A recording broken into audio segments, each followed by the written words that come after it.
Shalom Aleichem, on est dans Siman Kuf Nun Tet, Ketzad Yavo Amayim Al Yadav. Comment on prend l'eau pour faire le Netilat Yadayim et on les verse dans ses mains. Alors maintenant, il nous a dit le Rav que on doit remplir le Keli. Le Keli, ça veut dire l'ustensile. On a rempli à bord. Okay. Et Bezat Hashem va nous expliquer comment faire la netila. La netila, ça veut dire pour manger, quand on doit manger du pain plus que 56 grammes, on doit faire la bracha, cette netila-là, pour manger. Maintenant, il nous dit le Rav, Mishi Ishto Ena Teora Mutaro La Laachin Leba'ala et Amayim la netila, Chasur la Liftoach HaBerez Kshiadav Tachat HaBerez כדי לרוחצם בנטילה שכן בנטילת ידיים לשירותים וכדומה, שהרי היא יוצקת עליו מים מכוחה. אבל אם היא פותחת את הברז של המים, ואחר כך הוא נותן את ידיו תחת הברז, לדידן יש להתיר.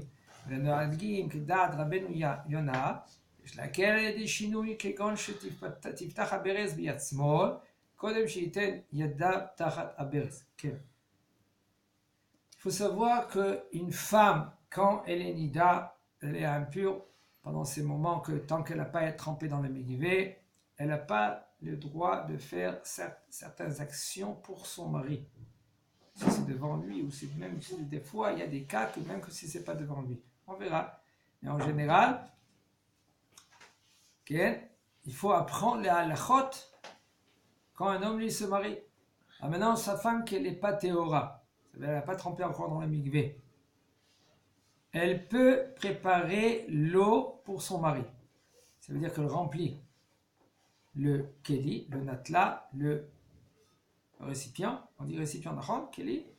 Elle remplit. Et maintenant son mari, après, il va se verser, il va faire le netilat yadayim. Ah! Et par contre, quand maintenant lui, il va aux toilettes, okay, et il veut faire la netilat yadayim pour les toilettes, vous savez, c'est pas besoin de faire la netilat yadayim avec le keli quand on sort des toilettes. Celui-là qui veut faire avec la netilat yadayim avec le keli quand on sort des toilettes, il peut. Seulement si maintenant, lui, il va manger du pain. Là, il n'a pas le droit de faire deux netilat yadayim. Il nous dit le Rav, Chasur la liftoar, c'est assour de ouvrir le robinet sur les mains de son mari. Ça veut dire que son mari lui met les mains comme ça, et elle ouvre le robinet, et lui il se lave les mains. Hein? 6 fois sous le robinet. Non, on parle que quand il est sorti des toilettes. Maintenant on a dit, une femme, elle peut prendre le keli, remplir d'eau, elle le pose sur le shaïch, sur le plan de travail, et lui après il peut prendre l'eau et se verser la netilat yadayim 1, 2, 3, 1, 2, 3. On ne peut pas lui faire. Elle ne peut pas lui faire elle la netilat yadayim. Non, quand elle est nida. Mais lui, il peut lui préparer l'eau. Et aussi, c'est assourd de elle d'ouvrir le robinet sur les mains de son mari. Parce que elle, quand elle ouvre le robinet, qu'est-ce qu'elle fait? C'est de ses forces à elle, l'eau elle est descendue dans les mains de son mari. Mais par contre, elle peut ouvrir le robinet et lui après il met les mains. Vous avez compris? Ça veut dire que elle, qu'est-ce qu'elle fait? Elle a ouvert le robinet et après lui il met les mains, il se lave les mains. Là, il n'y a aucun problème.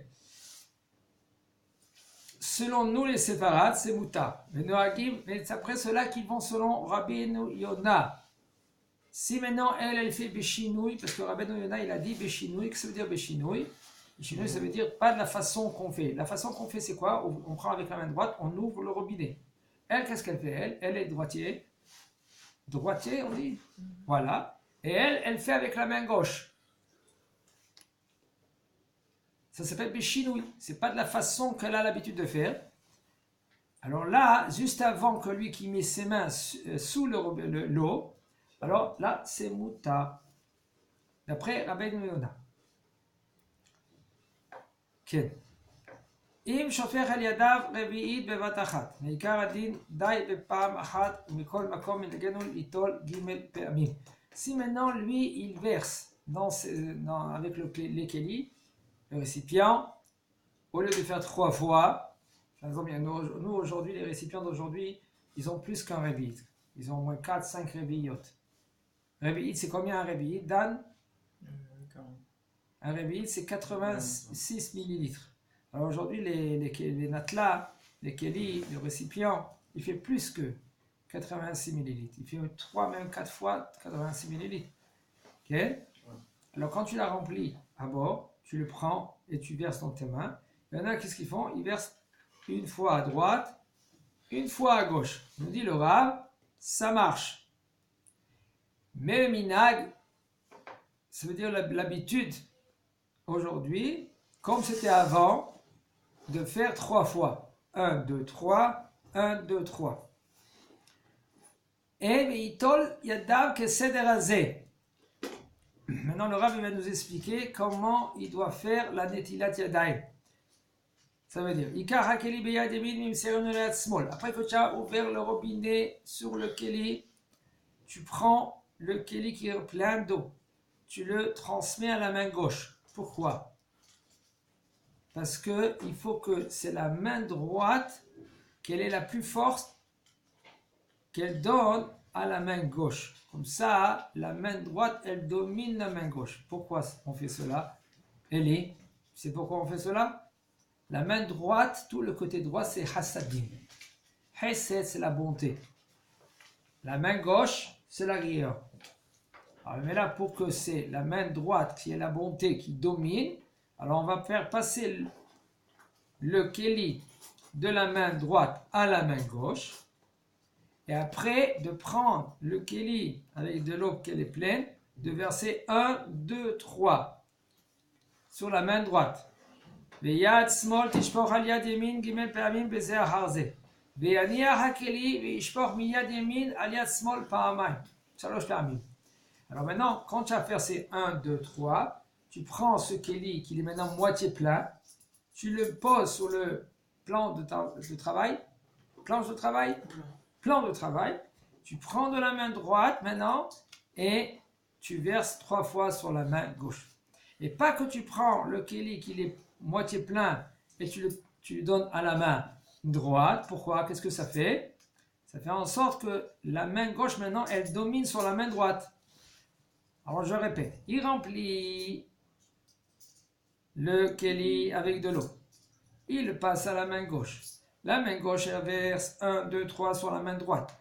Il pose le keli, il le prend maintenant de la main droite et il le verse 3 fois à la main gauche. Et après, Ken, il faut savoir, il y en a que, après on verra peut-être, mais ils frottent les mains comme ça quand ils sont mouillés. Ken, il soulève les mains sans parler. Et il dit la bracha, Baruch ata Hashem Elokeinu melech haolam asher kideshanu b'mitzvotav v'tzivanu al netilat yadayim. Et il s'essuie sans parler. Entre parenthèses, je vous dis, c'est pas bien et c'est pas conseillé de lever les mains plus haut que la tête. Comme ça, le Zohar et des Kadosh dit, par exemple, même pour prier, un homme qui il lève les mains plus haut que la tête, c'est pas bien. Ça, c'est quand on veut faire moti. Ben, pourquoi qu'est-ce que ça veut dire? Non, c'est quand on fait moti, ça. Quand on fait les Netilat Yadayim, je parle. Pour faire moti. Netilat Yadayim, il y en a, moi j'ai vu des gens qui soulèvent les mains plus haut. Non, ils disent Poteach et yadecha ou masbia lechol chai ratzon. Il y en a qui veulent dire comme ça, mais il y en a qui disent, ils font la bracha, Baruch ata Hashem Elokeinu melech haolam asher kideshanu b'mitzvotav v'tzivanu al netilat yadayim, et ils s'essuient. Alors ils ont levé les mains plus haut que la tête, c'est pas conseillé. Non, mais ce que vous parlez là, c'est avant moti.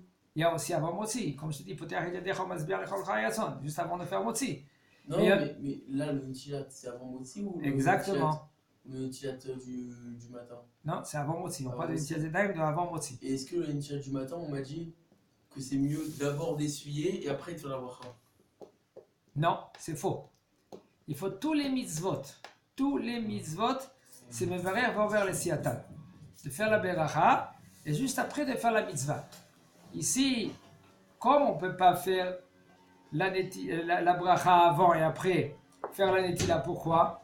Parce qu'on m'a dit c'est quand tu enlèves l'impureté que après tu peux faire la bracha. Je vais t'expliquer. Si maintenant, okay, on fait la netilat yadayim, si on fait maintenant la bracha et après on fait la netilat yadayim, qu'est-ce qui se passe? Les mains ils sont sales. Alors comment tu vas faire le nom de Hachem? Alors, Chachamim, ils ont dit quoi? On va faire la Netilat Yadayim, on va pas l'essuyer, on va faire la bracha, et après on l'essuie. Et ça s'appelle envers la Asiyata. Ça veut dire chaque mitzvah, même pour allumer les bougies de Shabbat. Nous, les séfarades, on fait la bracha et après on fait la mitzvah.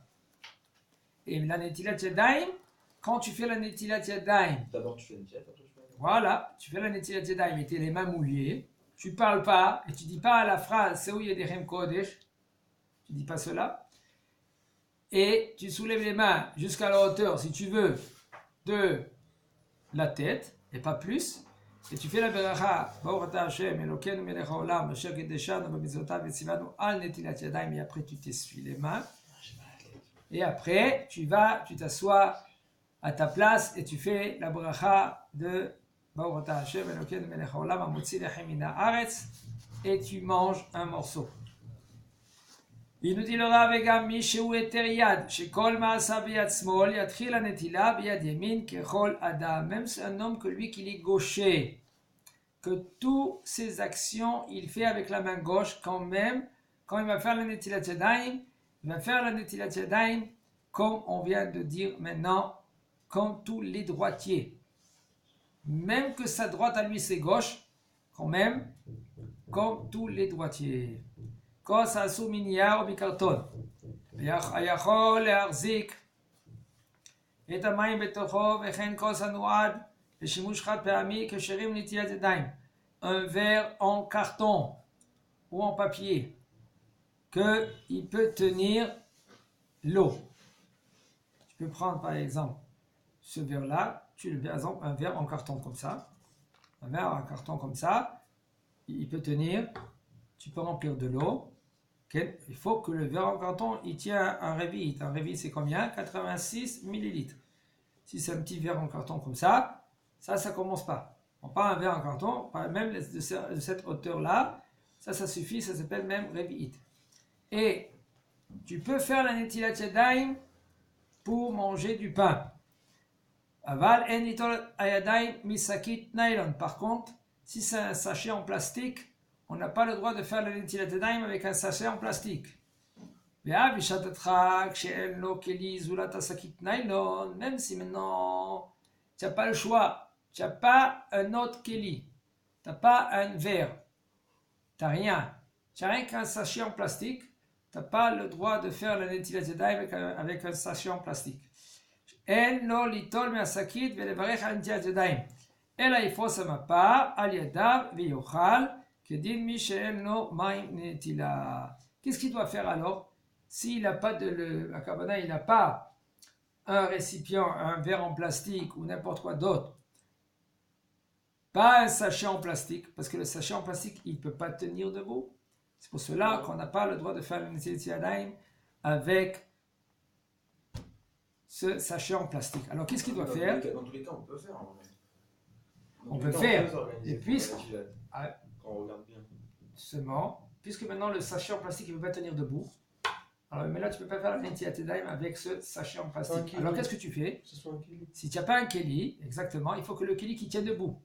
Si maintenant tu n'as pas le choix, alors tu prends des gants ou tu prends une nappe et tu manges le pain comme dans un endroit que il n'y a pas. Il faut savoir, il faut faire la netilat yadayim, il faut 3000 mètres en face de toi que tu n'as pas un keli, ou 1000 mètres derrière toi que tu n'as pas un keli.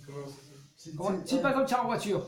Un homme lui dit voilà, je suis en voiture, je peux prendre la nappe, je prends mon mouchoir, je mange mon pain comme ça. Non, tu attends, tu roules un peu. Si tu vois une station en face de toi, tu t'arrêtes, tu demandes un verre en plastique, tu fais la netilat yadayim, après tu rentres dans ta voiture et tu fais un motzi lechem min haaretz. Mais tu n'as pas le droit de manger. Hein? Seulement si maintenant tu n'as pas le choix, ça veut dire que tu n'as pas 3000 mètres devant et 1000 mètres en arrière. Dans l'avion, par exemple. Dans l'avion, on a toujours mis un aluminium, par exemple, sur le pain. C'est encore moins de sandwich. Non, et ben tu fais la netilat yadayim. Et où? Dans les toilettes de l'avion. Alors dans les toilettes de l'avion, est-ce que c'est considéré comme netilat yadayim, oui ou non? De toute façon, vous pouvez demander un petit récipient, de faire la netilat yadayim sur ce récipient-là, avec un verre en plastique, et il n'y a aucun problème. Tu prends ce petit récipient-là, okay, tu mets ta main comme ça, tu verses 1, 2, 3, et puis après, 1, 2, 3 à droite, et il y a aucun problème. Malin, il faut que tu prends tes précautions avant. Tu prends un verre en plastique avant. En général, il y a des verres en plastique dans les avions. Oui, il y a des verres en plastique, mais on ne peut pas faire. Et après, tu mets C'est sous là le dans, temps. dans les toilettes de la Je t'ai pas dit que tu fais dans les toilettes. Mais même dans les toilettes, est-ce que c'est considéré comme des toilettes oui ou non? Ça, c'est une question dans les poskim. Puisque les excréments, automatiquement, ils descendent en bas. C'est-à-dire, alors, c'est pas considéré comme des toilettes. Là, Vous apprenez quelque chose.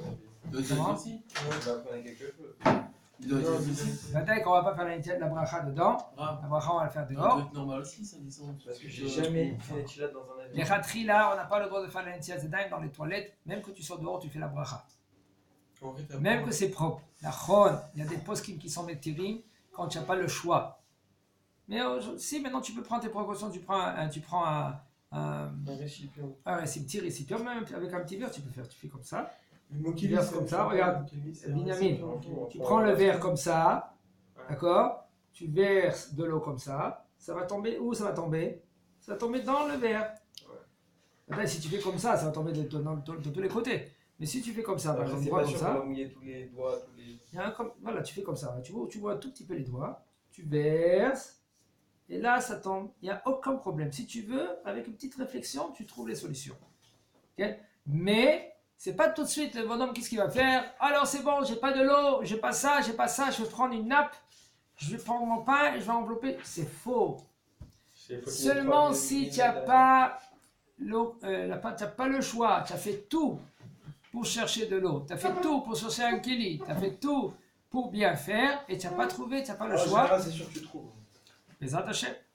כלי נחושת, שניקה באופן שפוסל את הכלי מלשמש ככלי לנטילת ידיים ותקנוהו על ידי סתימת הנקב בבדיל, יש להכשירו לנטילת ידיים בברכה. Un keli, un récipient. Il faut savoir, il faut faire très attention qu'il n'y a pas un trou dans ce récipient. Et si maintenant, dans ce récipient, il y a un trou, que l'eau elle sort de là-bas, il dit le Rav, c'est possel, ça rend pasoul. Pasoul, c'est pas caché. C'est pas cachère de faire la Netilat Yadayim avec ce keli là. Et maintenant, après coup, qu'est-ce qu'il a fait? Ils ont pris du plomb, ils l'ont bouché avec du plomb. Yesh la archiro, on peut prendre ce keli là, ce récipient là, et de faire la Netilat Yadayim avec. Et même si maintenant tu l'as bouché avec zefet, c'est du goudron. Et un récipient qui est fait en argile et qui l'ont bouché avec de l'argile. S'il n'a pas un autre récipient, un autre keli, alors là, il peut utiliser ce keli-là. הכלי לידיעות או לשרשרת על ידי חיבור מכונה מיוחדת, אין זה נחשב כניקב הכלי, וכשר ליטול בו את הידיים שהנקב והסתימה באים כאחד. Aujourd'hui, c'est fréquent que les kelis, comment ils sont faits? Après qu'ils ont fait le keli, il y a un trou, ils font un trou pour passer la manche. Et après, ils mettent une manche et ils soudent. C'est-à-dire que les kelis, il était là, ils ont cassé le keli en faisant un trou. Après, disons maintenant, c'est un keli qui n'est pas soul, qu'il est plus apte à être un récipient, on ne peut plus faire la Netilat Yadayim. Maintenant, ils mettent une manche dedans et ils soudent. Maintenant, ils réparent. Il dit le Rav, c'est moutar. Ou par exemple, qu'est-ce qu'ils font? Ils mettent comme une sorte de chaîne et ils soudent dans le trou une chaîne. Alors l'eau, elle passe plus. C'est-à-dire qu'ils ont réparé ce récipient-là. Il nous dit le Rav, il n'y a aucun problème, on peut utiliser avec ce récipient-là pour faire la Netilat Yadayim. Oui.